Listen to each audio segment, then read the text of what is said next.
მოგესალმებით.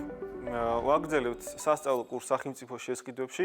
მე გახლავართ ირაკლი გოლითიანი, სახელმწიფო შესყიდვების სააგენტოს გამარტივებული შესყიდვების შეთანხმების სამსახურის უფროსი და იმავდროულად სახელმწიფო შესყიდვების შესახებ საქართველოს კანონის საფუძველზე შექმნილი დავების განხილვის საბჭოს წევრი. დღევანდელი თემა, რომელზეც მე ვისაუბრებ, შეეხება სახელმწიფო შესყიდვების ისეთ მნიშვნელოვან საკითხს, როგორიც არის დავების განხილვა საბჭოში. ჩვენ ვისაუბრებთ ისეთ საკითხებზე, როგორიც არის საბჭოს მნიშვნელობა, საბჭოში საჩივრის წარმოდგენის წესი, საბჭოში საჩივრის განხილვის წარმოდგენის წესი და საფუძვლები, თუ რა ტიპის გადაწყვეტილებებს იღებს საბჭო და რა პროცედურების დაცვით უნდა იქნეს საჩივრები წარმოდგენილი. სახელმწიფო შესყიდვების შესახებ საქართველოს კანონის საფუძველზე შექმნილი დავების საბჭო ფუნქციონირებს 2010 წლის შემდეგ. ამ ხნის განმავლობაში საბჭომ განიცადა რეფორმები, დაიხვეწა კანონმდებლობა და განხორციელდა სისტემური რეფორმები, რომელიც ხელს უწყობს საბჭოს ეფექტიან ფუნქციონირებას. საკითხი მნიშვნელოვანია როგორც სახელმწიფო შემსწავლელი ორგანიზაციებისთვის, ასევე სახელმწიფო შესყიდვებში ჩართული ბიზნეს სუბიექტებისთვის, რამდენადაც საბჭოს წარმოადგენს სწორედ ეფექტური ინსტრუმენტი მათ ხელში, რომ მათ დაიცვან თავიანთი კანონიერი ინტერესი და უფლებები. შესავალში აუცილებლად უნდა განმარტოთ თუ რა არის საბჭო, რა საფუძვლებს ემყარება მისი ფუნქციონირება, რა მიზნები და ამოცანები გააჩნია მას და როგორ შეუძლიათ ბიზნეს სუბიექტებს ისარგებლონ საბჭოში გასაჩივრების უფლებით. საბჭო არის კანონის საფუძველზე შექმნილი მიუკერძოებული და დამოუკიდებელი ორგანო, რომელიც თავის საქმიანობის განხორციელებისას არ ექვემდებარება არც ერთ ორგანოს და თანამდებობის პირს. საბჭოს ეს განმარტება გამომდინარეობს სახელმწიფოს შესყიდვების კანონიდან და იმ კანონქვემდებარე აქტებიდან, რომელიც წაწესრიგებს მის ფუნქციონირებას. სწორედ ნორმატიული საფუძველი არის ის ერთ-ერთი მყარი საფუძველი, რომელიც განაპირობებს საბჭოს დამოუკიდებლობას და მიუკერძოებულობას. საბჭო, რომელიც თავის მხრივ წარმოადგენს გარკვეულად კვაზი სასამართლო ორგანოს, თავის საქმიანობაში არის დამოუკიდებელი და მაქსიმალურად ცდილობს, რომ ობიექტური ჭეშმარიტება დაადგინოს თითოეულ საჩივართან მიმართებაში. შესაბამისად, ამ მიმართულებით მისი დამოუკიდებლობა როგორც ინსტიტუციური, ასევე საკანონმდებლო კუთხით არის ძალიან მნიშვნელოვანი და სწორედ ეს საკანონმდებლო ნორმები განსაზღვრავენ მის დამოუკიდებლობას და თუ ჩავხედავთ კანონის ამ განმარტებას, აი სწორედ იქ არის მითითებული თუ რას ეფუძნება და რა პრინციპებზე დაყრდნობით ფუნქციონირებს დავების საბჭო. შემდეგ მნიშვნელოვანი საკითხი როგორც აღნიშნე, საბჭო ფუნქციონირებს 2010 წლიდან და შესაბამისად ძალიან დიდი პრაქტიკა დაგროვდა ამ ხნის განმავლობაში. ჩვენ თუ შევხედავთ ინფოგრაფიკას და მოცემულ ცხილს, ნახავთ, რომ 2011 წლიდან დინამიურად იზრდება საბჭოში წარმოდგენილი საჩივრების რაოდენობა და შესაბამისად აი აქ მოცემული არის ციფრობრივი მაჩვენებელი. რას ნიშნავს ეს და რაზე მიუთითებს ყოველივე? საბჭოს ეფექტიანი ფუნქციონირება სწორედ განსაზღვრავს იმას, რომ იზრდება საჩივრების რაოდენობა და ბიზნეს სუბიექტების დობა, რომლებიც საბჭოს როგორც ეფექტურ ინსტრუმენტს იყენებენ თავიანთი უფლებების და ინტერესების დასაცავად. შესაბამისად, ხედავთ თუ გასაჩივრების კონკრეტული ციფრებში გამოხატული მაჩვენებლების არის აი ამის მტკიცება და დადასტურება. შესაბამისად, გაზრდილი საჩივრების რაოდენობა არ ნიშნავს ცალსახად რაიმე გაუარესებულ სიტუაციას ამ მიმართულებით, პირიქით, აქ ჩვენ ამის დასაბუთებად ცალსახად არის ის, რომ ბიზნესი უფრო და უფრო ერკვევა და უფრო აქტიურად იცავს თავიანთ უფლებებს და კანონიერ ინტერესებს, იზრდება მათი კვალიფიკაციაც, იზრდება მათი ცოდნაც ამ მიმართულებით და შესაბამისად იზრდება საბჭოს დატვირთვად საჩივრების მიმართულებით. საბჭოს შემადგენლობა. მნიშვნელოვანი არის თავშივე ვისაუბროთ თუ როგორ კომპლექტდება საბჭო და რა შემადგენლობით განიხილავს იგი საჩივრებს. აქ ყურადღებას გავამახვილებ ერთ მნიშვნელოვან გარემოებაზე, ევროკავშირის დირექტივებით ადგენილი მონეტარული ზღვრებამდე და ზღვრების ზევით განსხვავებული დაკომპლექტების წესი არსებობს. ევროკავშირის მონეტარული ზღვრები ადგენს განსხვავებულ მონეტარულ ზღვრებს საქონლისა და მომსახურების და სამუშაოს მიმართ და ეს ცალკე საქონლის და მომსახურების შემთხვევაში არის დაახლოებით 133,000 евро ეკვივალენტი ლარებში, ხოლო სამუშაოს შემთხვევაში 5,5 მილიონი евро. შესაბამისად, ამ მონეტარული ზღვრების ზევით საბჭოს დაკომპლექტების წესი არის განსხვავებული, მონეტარული ზღვრების ქვევით არის განსხვავებული. პირველ რიგში ყურადღებას გავამახვილებ მონეტარული ზღვრების ქვევით საბჭოს დაკომპლექტების წესზე. ამ შემთხვევაში საბჭო შედგება 6 წევრისაგან და ეს 6 წევრი დაკომპლექტებული არის პარიტეტულ საწყისებზე. 3 წევრი წარმოდგენილი არის სახელმწიფო შესყიდვების სააგენტოს მხრიდან და ერთ შემთხვევაში საბჭოს ხელმძღვანელ სააგენტოს თავმჯდომარე, რომელიც თავად განსაზღვრავს საბჭოს დარჩენილი 2 წევრის შემადგენლობა სააგენტოს მხრიდან, ხოლო დარჩენილი 3 წევრი კომპლექტდება არასამთავრობო ორგანიზაციების მხრიდან, რომლებიც თავად ახდენენ წევრების დასახელებას და არჩევას. ამ შემთხვევაში მათი არჩევის და მათი კონკრეტული კანდიდატების განსაზღვრის წესში სააგენტო არ ერევა. ამ შემთხვევაში სააგენტოს ფუნქცია არის მხოლოდ ორგანიზაციული და უზრუნველყოფს ტექნიკურ საკითხებს და საარჩევნო პროცესის წარმართვას. დარჩენილი ნაწილი არასამთავრობო ორგანიზაციების წევრების არჩევა წარმოადგენს მხოლოდ მათ პრეროგატივას. რას ისახავს ეს მიზნად? მთავარი და ამოსავალი წერტილი, როგორც სახელმწიფო შესყიდვების სხვა ძირეული პრინციპების და ინსტრუმენტების, ეს არის გამჭვირვალობა და სწორედ აი ამ პარიტეტულ საწყისებზე დაკომპლექტებული საბჭო და არასამთავრობო ორგანიზაციების მონაწილეობა ამ საბჭოში არის სწორედ ერთ-ერთი განმაპირობები იმ მაღალი გამჭვირვალობის და ხელმისაწვდომობის, რომელსაც უზრუნველყოფს დღევანდელი კანონმდებლობა. არასამთავრობო ორგანიზაციები თავად აკომპლექტებენ საბჭოს და თავად განსაზღვრავენ იმ კანდიდატებს და ახდენენ კენჭისყრით მათ არჩევას, რომლებიც უშუალოდ უკვე არასამოქალაქო სექტორის ინტერესების დაცვას ანხორციელებს სახელმწიფო შესყიდვების დავების განხილვა საბჭოში. მნიშვნელოვანი არის ასევე საბჭოს შემადგენლობა მონეტარული ზღვრების ზევით. ამ შემთხვევაში 2018 წელს განხორციელებული ცვლილებების შედეგად განისაზღვრა საბჭოს დაკომპლექტების ახალი წესი, რომელიც შემდეგნაირად კომპლექტდება. ამ შემთხვევაში სააგენტოს წარმოადგენს ასევე 3 წარმომადგენელი. 3 წარმომადგენელის კვოტა ასევე ხელმისაწვდომი არის არასამთავრობო ორგანიზაციებისთვის, ხოლო საბჭოში წარმოდგენილი არის 4 დამატებით სხვადასხვა ორგანიზაციის წევრი. მათ შორის არის ბიზნეს ომბუდსმენი, რომელიც თავისი კომპეტენციის ფუნქციის ფარგლებში იცავს ბიზნესის ინტერესებს და წარმოადგენს ბიზნესის ინტერესებს საბჭოში. ასევე არის სავაჭრო სამრეწველო პალატა წარმოდგენილი და მათი წარმომადგენელი და სავაჭრო სამრეწველო პალატა არის სწორედ ის ორგანიზაცია, რომელიც უშუალოდ ყოველდღიურ კავშირში არის სხვადასხვა ბიზნეს სუბიექტებთან, სხვადასხვა ბიზნეს ასოციაციებთან და ამ მიმართულებით ასევე მათი ჩართულობა არის ძალიან მნიშვნელოვანი დავების განხილვის პროცესში. საბჭოში წარმოდგენილი არის ასევე კონკურენციის სააგენტოს წარმომადგენელი და ამ შემთხვევაში კონკურენციის სააგენტო და კონკურენციის კანონი, რომელიც მნიშვნელოვან ხელს უწყობს კონკურენციის დაცვას, ჯანსაღი კონკურენციის ხელშეწყობას, ამ მიმართულებით მათი წარმომადგენლის ყოფნა სააგენტოს კიდევ უფრო მეტ ეფექტივობას ძენს და საბჭოში ასევე წარმომადგენელი არის აკადემიური წრეების წარმომადგენლები და ამ შემთხვევაში აკადემიური წრეების წარმომადგენლის არჩევაც და კანდიდატურის დასახელებაც ხდება სწორედ აკადემიური წრეებიდან. შესაბამისად, საბჭოს ეს ფართო სპექტრი, ფართო წარმომადგენლობა უზრუნველყოფს პროცესის მაქსიმალურ გამჭვირვალობას და ბევრი დაინტერესებული პირის ჩართვას ამ პროცესში, რომლებიც თავის მხრივ კიდევ უფრო ზრდიან საბჭოს მიუკერძოებების და დამოუკიდებლობის ხარისხს. საბჭოს თავმჯდომარის არჩევის წესი განისაზღვრება საბჭოს პირველი ბრძანებით და შესაბამისად საბჭოს თავმჯდომარე ამ შემთხვევაში შეირჩევა 1 წლის ვადით, რომელსაც ირჩევენ ფარული კენჭისყრით საბჭოს წევრები. დღევანდელი მდგომარეობით კონკურენციის სააგენტოს წარმომადგენელი ხელმძღვანელობს ამ დავების განხილვის საბჭოს. მნიშვნელოვანი საკითხი, რომელიც აუცილებლად უნდა ვახსენოთ არის თუ რას განიხილავს დავების განხილვის საბჭო.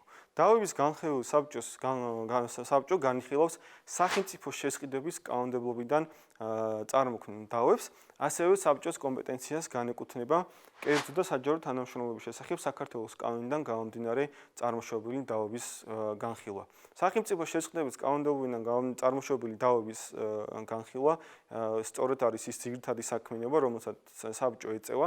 ამ შემთხვევაში საბჭო განიხილავს იმ კონკრეტულ დავებს, რომელიც გამომდინარეობს სატენდერო და საკონკურსო პირობებიდან, თუ სატენდერო საკონკურსო კომისიის გადაწყვეტილებებიდან თუ ქმედებებიდან. შესაბამისად, ამაზეც აუცილებლად დეტალურად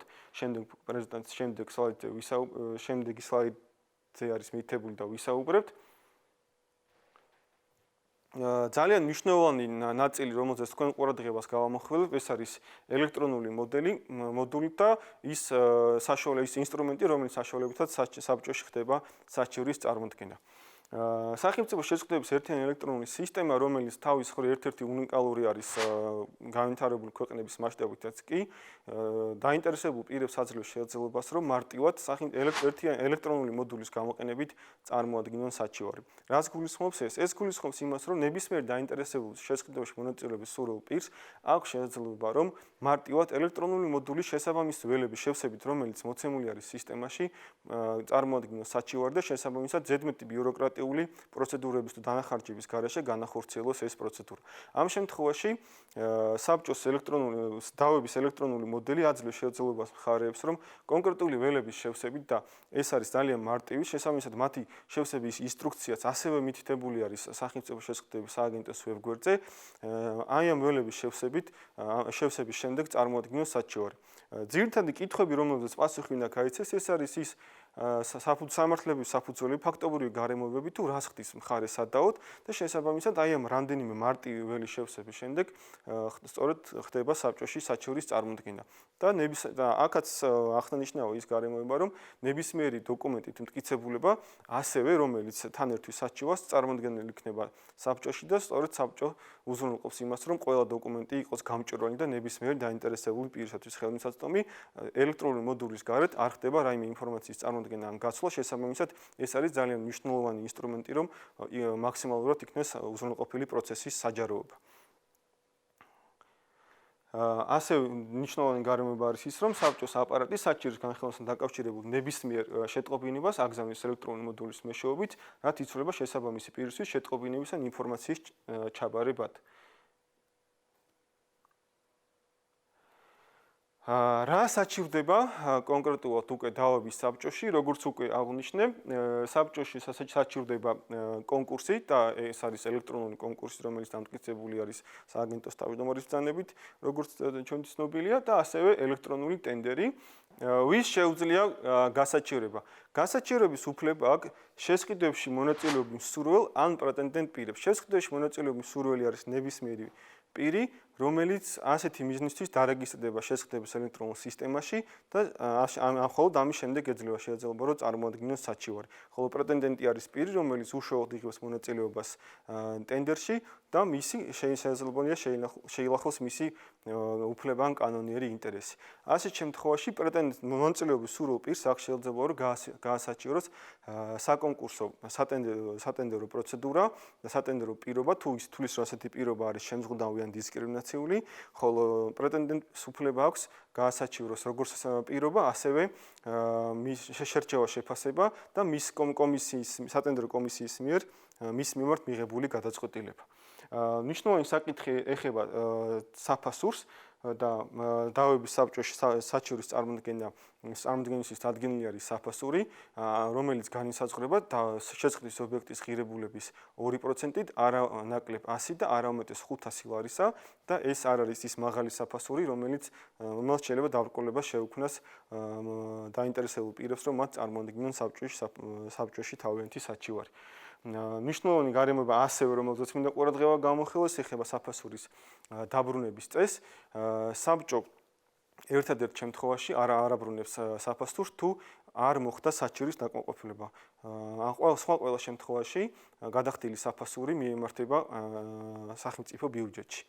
შემდეგი გარემოება, რომელზეც მე მინდა თქვენი ყურადღება გავამახვილო, ეს არის საჩივრის წარმოდგენის ვადა. საჩივრის წარმოდგენას ყველა შემთხვევაში გააჩნია თავისი საკანონმდებლო და განსხვავებული ვადები. მე მაგალითად ორი მნიშვნელოვან ვადაზე გავამახვილებ ყურადღებას.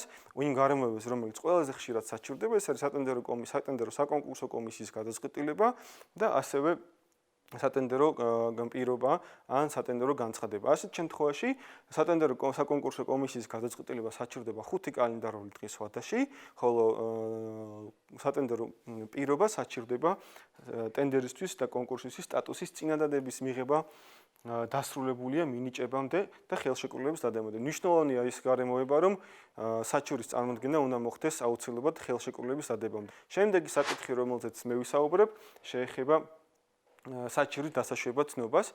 ეს არის ძალიან მნიშვნელოვანი პროცედურული საკითხი, რომელიც მხარეებმა აუცილებლად უნდა იცოდონ და დაიცვან. საჩივრის წარმოდგენის შემდეგ დავების განხილვის საბჭოს აპარატი ახდენს მის ფორმალურ შესაბამისობის შესწავლას.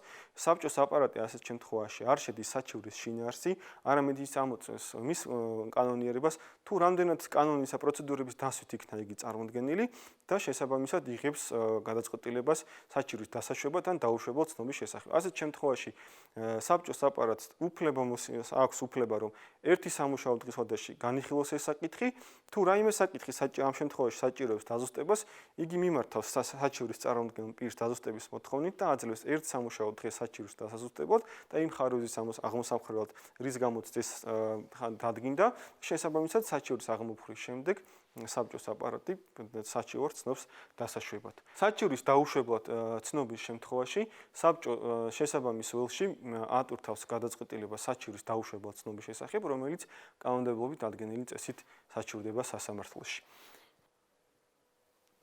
ნიშნულოვანი ინსტრუმენტი, რომელიც დაობის საბჭოს საჩივრის განხილვის დროს გააჩნია, ეს არის პროცედურების შეჩერების მექანიზმი, ან რას გულისხმობს ეს?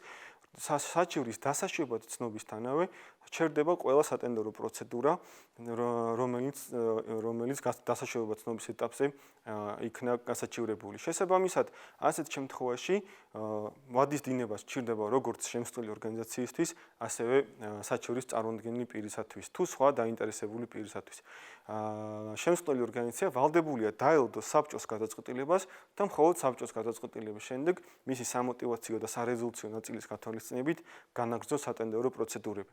ასეთ შემთხვევაში სწორედ საჩივრის პროცედურების შეჩერება, დაუყოვნებლივ შეჩერება აძლევს მხარეებს უფლებამოსილებას, რომ ეფექტიანად გამოიყენონ ეს საშუალება და მხოლოდ საჩივრის განხილვა არ მოხდეს რაიმე კონკრეტული შედეგის დადგომის გარეშე.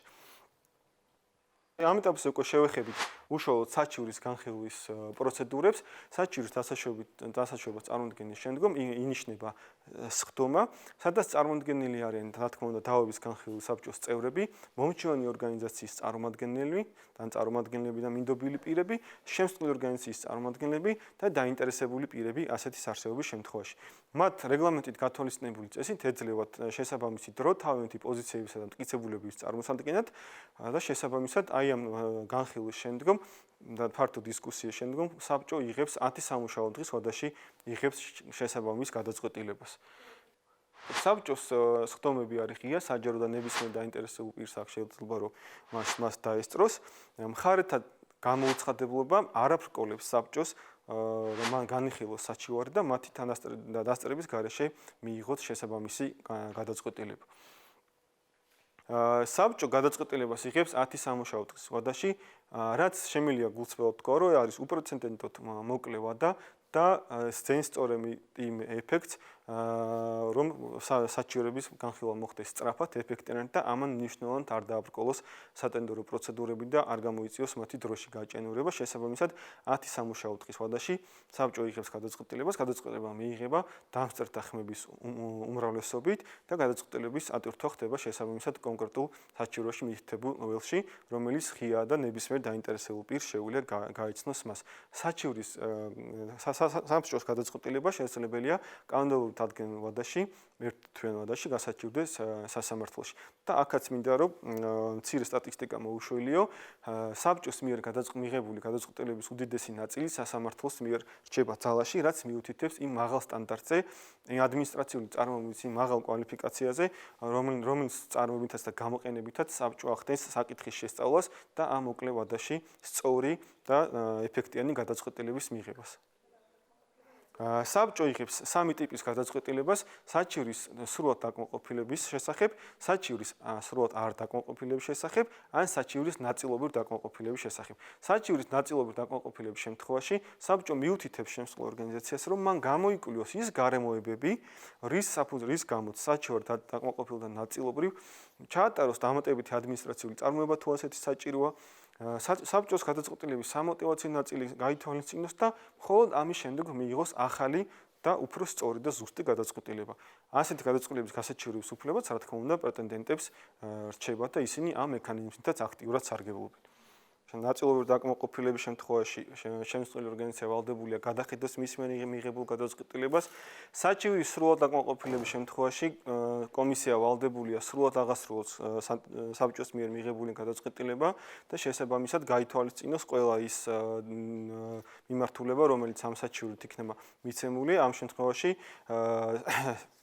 გადაწყვეტილება შედგება 4 ნაწილისგან, შესავალი აღწერილობითი სამოტივაციო და სარეზოლუციო ნაწილი. სამოტივაციო ნაწილში მიეთითება ყველა ის გარემოება დეტალურად, თუ რის საფუძველზე იქნება მიღებული ასეთი ტიპის გადაწყვეტილება და რას ავალებს საბჭო შემსწავლელ ორგანიზაციას. საჩივრის არ დაკმაყოფილების შემთხვევაში შემსწავლელი ორგანიზაცია შეუფერხებლად აგრძელებს პროცედურებს და შესაბამისად ხდება მის მიერ მიღებული გადაწყვეტილების ძალაში დატოვება. როგორც აღნიშნეთ, საბჭოს გადაწყვეტილება იტვირთება შესაბამის სველში და არის ღია და საჯარო და ნებისმიერ დაინტერესებულ პირს აქვს შესაძლებლობა, რომ იმას გაიცნოს. ასევე პირს, რომლის საჩივარიც არ დაკმაყოფილდა, აქვს შესაძლებლობა, როგორც აღნიშნეთ, სასამართლო წესით გაასაჩივროს ის და შესაბამისად მაქსიმალურად უზრუნველყოფილ იქნას მათი კანონიერი ინტერესების დაცვა.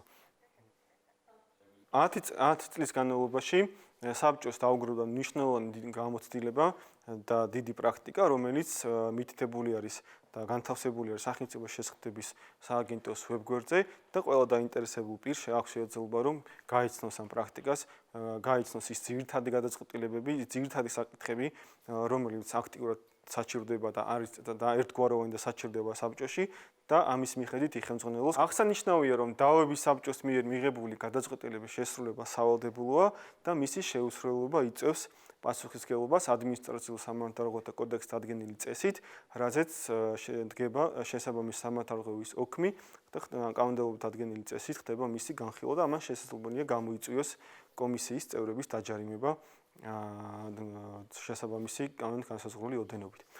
ილუსტრაციისთვის მაქვს სურვილი მაქვს, რომ გაჩვენოთ დაავების საბჭოს მოდული და მივუთითოთ, ნახოთ ის ძირითადი ველები, რომელსაც მხარები იყენებენ. აი თქვენ ხედავთ, ეს არის სწორედ დაავების საბჭოს მოდული, სადაც მითითებულია შესაბამისი გრაფები, თუ შეიძლება მოვიძიოთ კონკრეტული ინფორმაცია, დაწყებული საჩივრის ნომერი, შესხდის ნომერი, მომრჩენელი ორგანიზაცია, შემსწავლელი ორგანიზაციის დასახელება და კონკრეტული საფუძვლები, ასევე კლასიფიკატორის კოდები, შესხდის ობიექტის თუ მონაცემების მითითებით. შესაბამისად, სწორად აი ამ ველის საშუალებით, რომელიც ღია და ნებისმიერ დაინტერესებულ პირს, რომელიც მარტივად Facebook ავტორიზაციას გაივლის და შევა სისტემაში, აქვს შესაძლებლობა, რომ გაიცნოს ამ პერიოდის განმავლობაში წარმოქმნილ საჩივრებს და შესაბამისად აი ეს მოდული უზრუნველყოფს სწორედ სისტემის და საჩივრების მაქსიმალურად გამჭვირვალობას. დასასრულს მინდა აღვნიშნო, რომ საბჭოს დამოუკიდებლობის და ინსტიტუციური და საკანონმდებლო დამოუკიდებლობის გამტკიცების მიზნით დაგეგმილი არის ძალიან საინტერესო ცვლილებები, რომელიც უახლოეს პერიოდში განხორციელდება და რაც კიდევ ერთხელ და კიდევ მნიშვნელოვნად გააძლიერებს საბჭოს დამოუკიდებლობას, გააძლიერებს მისი მიუკერძოებების ხარისხს და გაზრდის კვალიფიკაციას. ამ შემთხვევაში კიდევ უფრო მეტი ჩართულობით ექნება შესაძლებლობა ბიზნესს, რომ საბჭოს ინსტრუმენტის გამოყენებით შეზღუდულ ვადებში ეფექტიანად დაიცვას თავიანთი კანონიერი ინტერესები. დიდი მადლობა.